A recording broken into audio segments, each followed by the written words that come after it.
We are ready now for our next presentation, where chaos meets structure, translating across a plethora of regional languages in an emerging market like India, with Srushti Tapia. Srushti has a master's degree in translation from London and a bachelor's degree in engineering from India, and a level 4 award in contemporary management. So let's all welcome Srushti.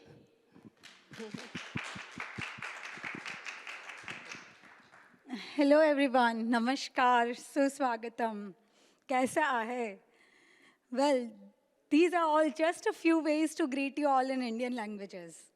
Yes, India is a lot of languages, and thank you all for coming after all the dancing yesterday, and hope you had a good night. So yeah, let's see. Thank you. So we'll talk on where chaos meets structure. India is a lot of languages and a lot of chaos in the translation market.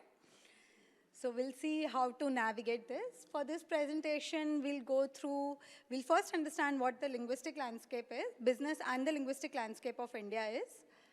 What is the chaos of the translation market? Like, what are the issues actually one faces during that? We'll go through how to give structure to that chaos. And finally, of course, AI cannot be left behind. We have to touch upon where AI is it for Indian languages, followed by questions. Yes, so let's get started. Like, why business in India? I think, well, yes, when the opportunity knocks, you definitely open the door. And I think India is the next big thing. Any company, small or big, should target India. And why do I strongly think that? Economic growth. It's the fastest growing economy in the world, the major economies, and set to become the third largest economy in the next 3 years. The population goes without saying, it's the biggest, but which also means it's a very big consumer economy.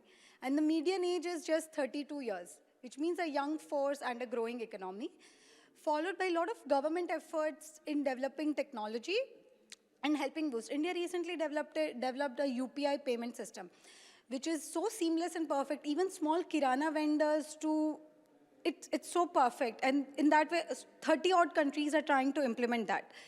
Also, the moon rover in India, which is 1/5 the cost. So cost effectiveness that comes in India is again a major attraction for companies.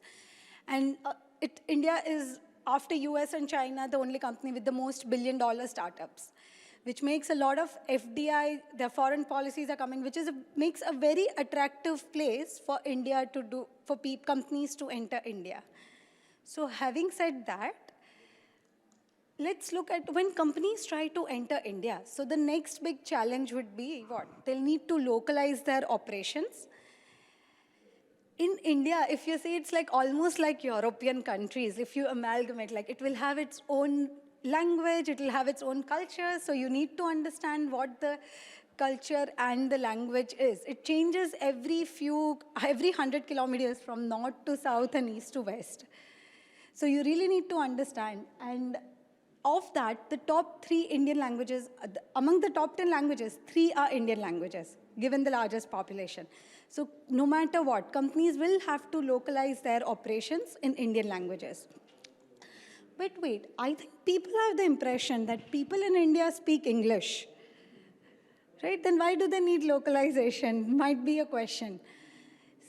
Then again, there will be for 2 reasons. One, like consumer economy. As we saw, it's a very big consumer economy of India.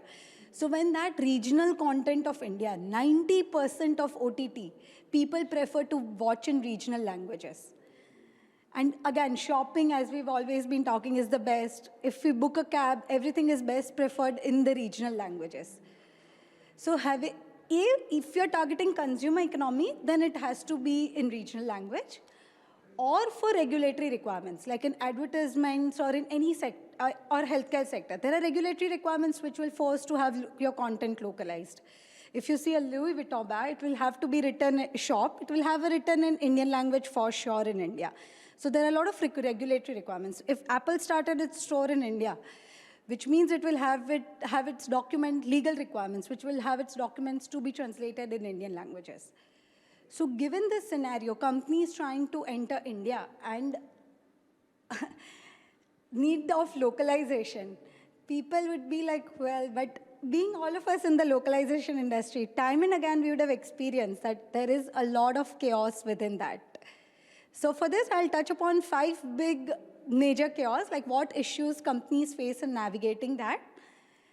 We'll see, come on, like tell me, how many of you would have issues like linguists are not getting back? I'm trying to reply. The deadline was 5 p.m. It's been like 8 p.m. till I've not yet received the files.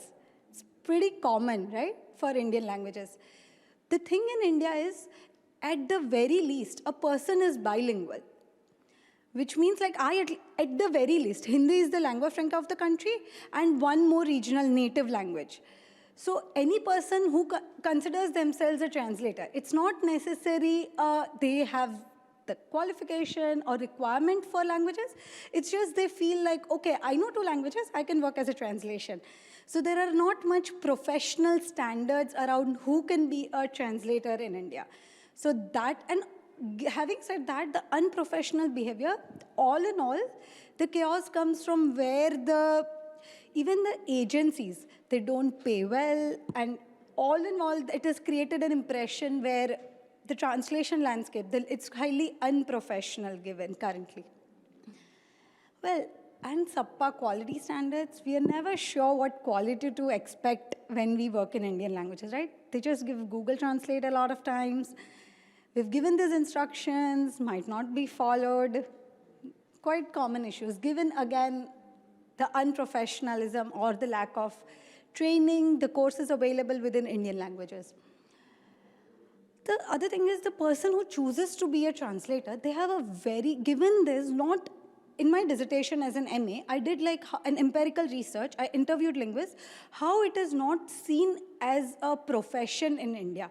So people who end up being linguists, they have very limited exposure. They have very less knowledge, those who end up being a linguist.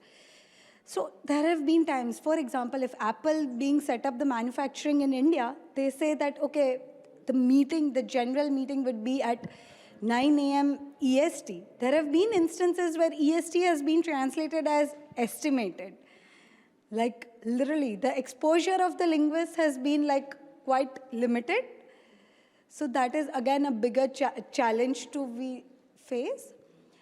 Also, the technologies, no matter what we saw, the technological advancements, given that it is only from the West. So when we do a currency conversion, it becomes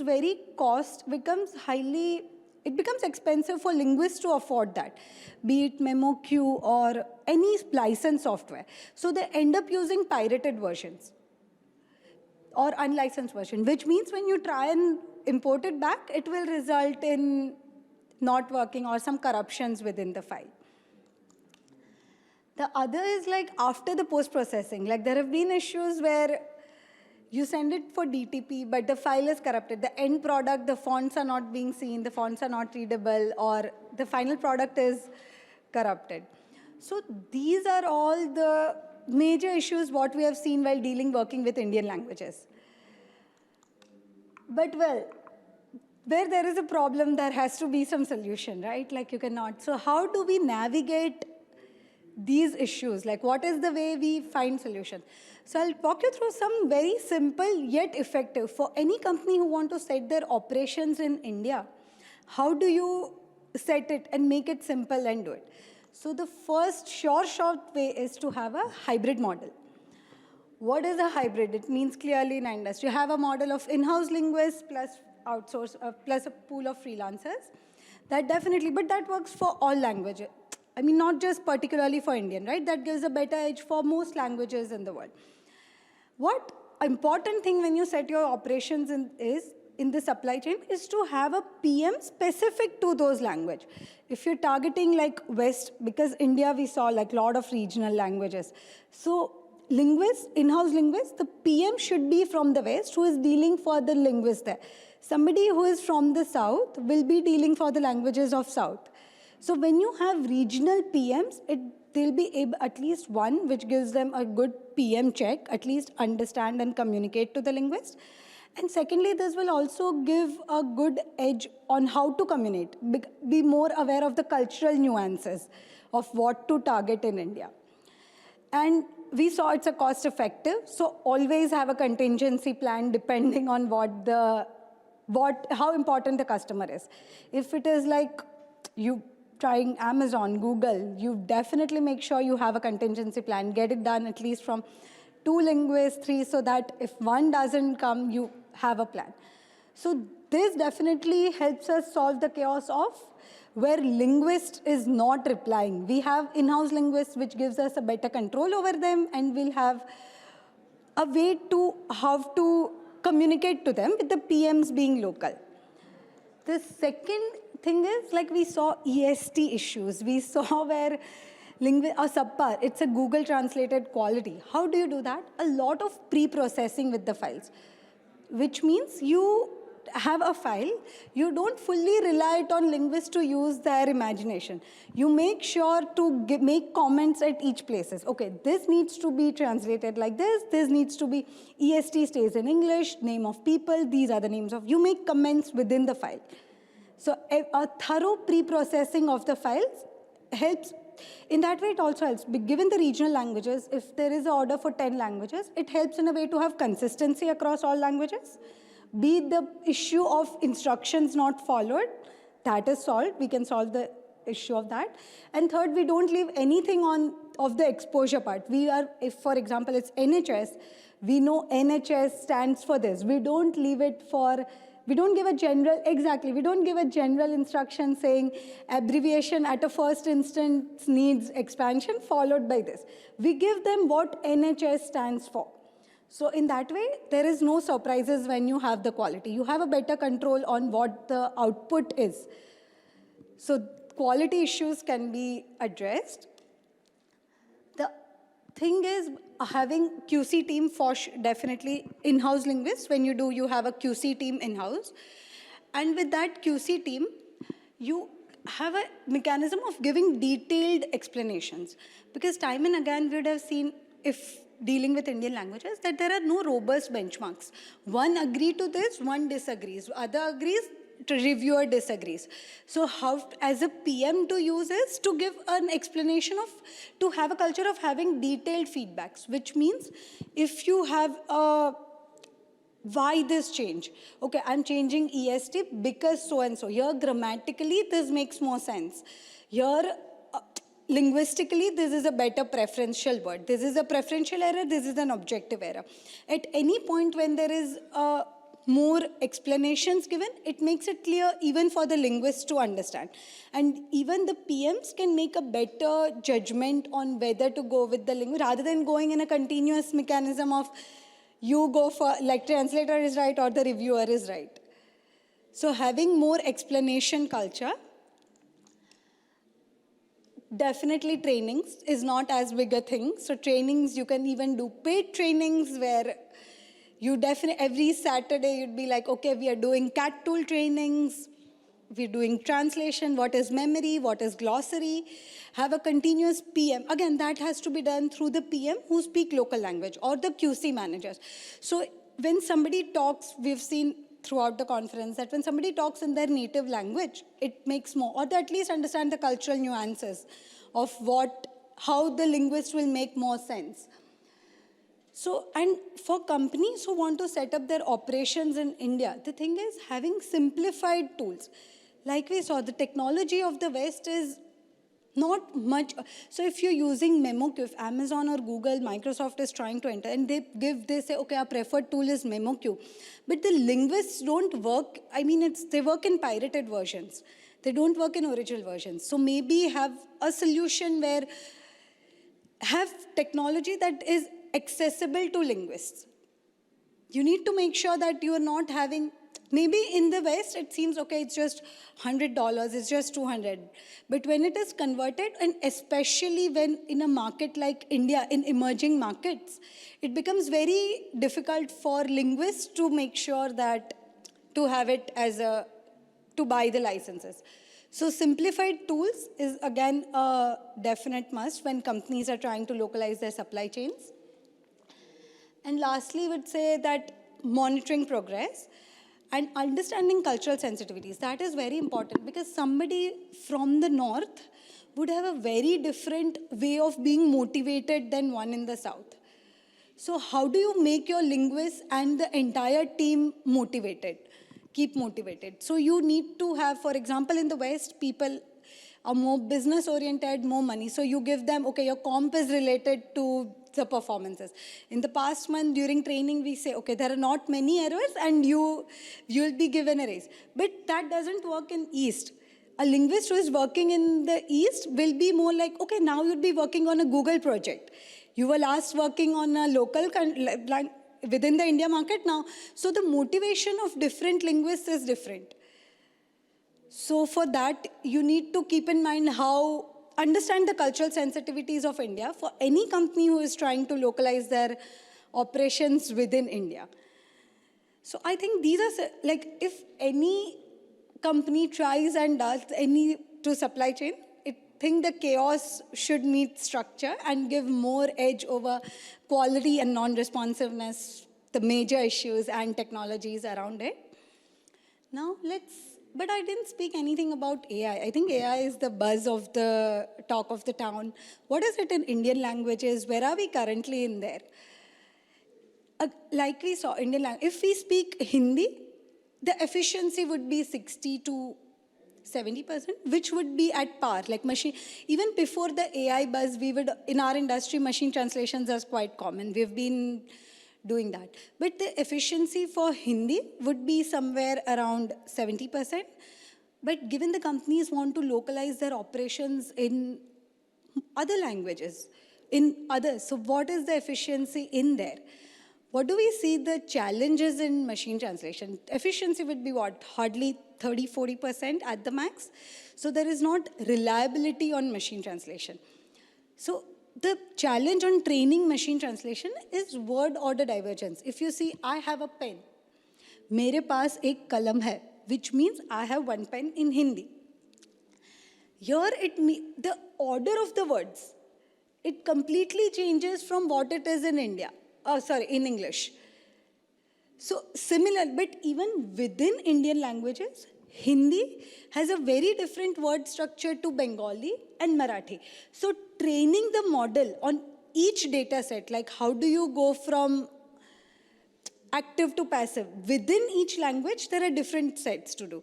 So this word order is quite different unique for each Indian languages. And there are very limited data sets. The cost of training a model and the numerous amount of data it takes, it's a lot for Indian language, for each particular language. If we go Assamese, Oriya, like to have innumerable data, that becomes very expensive. I think that lately government is also becoming quite strict on what rules to have around Indian languages. So given all this, the challenges of machine translation is like getting more and more, I would say, like that is not as simplified as in the West, more so for the training data and the cost it has. So the ChatGPT equivalent of Indian languages, Krutrim, I'm not sure if you would have heard of. It's been like so it's pretty much like a conversational tool, similar to what ChatGPT is. I've been using it for few times now. But if you see, it just hallucinates, like it's just not challenges we've seen. I asked the population of Bangalore, it's like a biggest city in India, it told me 1 million. You guys know what the population, it's just, and you know what the population of India is, right? Like billions. And in a bigger city, I'm sure it has to be at least tens of millions. So there's a lot of hallucination around there. There have been efforts by the government, though. There have been Sarvam AI, which is open LLM model where you can develop your own GPTs. So there has been enough effort from the government to have, not enough effort, stringent rules, but government is trying to make sure India we are there for Indian languages, but the challenges might take a while. It has its own limitations. So yeah, I think we see like what in summary I would say is that definitely sooner rather than later, companies should target India. is ripe for accelerated growth for sure. And when you do that, you definitely should localize your operations in Indian languages. The translation bit is quite chaotic given the landscape of how unprofessional the market is, what scenario currently we are in, and how to navigate that chaos. We saw a 5-step process, simple yet effective. The most effective being in-house linguists, having simplified tools for Indian languages. And AI, you cannot as much rely on AI for Indian languages as you are. It is getting there, but currently AI has its own limitations. So that is AI for Indian languages. Well, I now leave room for any questions.